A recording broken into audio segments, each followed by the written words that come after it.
Pemirsa, bekerja di kapal pesiar memang menjadi idaman semua kalangan. Namun, kini masyarakat harus jeli memilih agen-agen kapal pesiar guna menghindari terjadinya penipuan.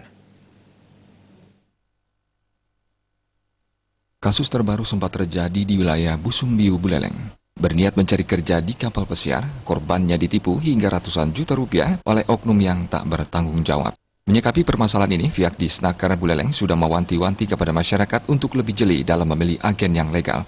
Khusus di Buleleng sendiri, baru terdapat satu agen resmi dan itu pun bukan agen kapal pesiar, melainkan agen spa.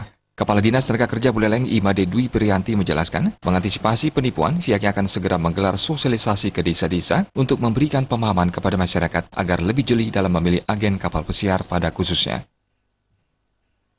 Akan menghimbau, tapi namanya orang mau mencari kerja, tetap itu kami wanti-wanti ke sekolah-sekolah untuk mengantisipasi bagaimana tidak terjadi hal-hal yang tidak kita inginkan tentunya. Karena prosesnya itu sangat panjang dan ada berbagai syarat yang rentan kami kebanyakan tenaga kerja yang di spa.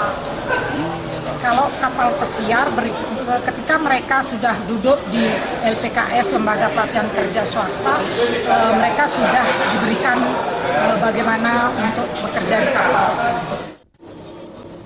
Sejauh ini masyarakat Kabupaten Buleleng memang menyumbang terbanyak tenaga kerja. Tidak hanya di kapal pesiar maupun spa, TKI yang bekerja di perkebunan juga tak kalah banyak jumlahnya. Komang Yuda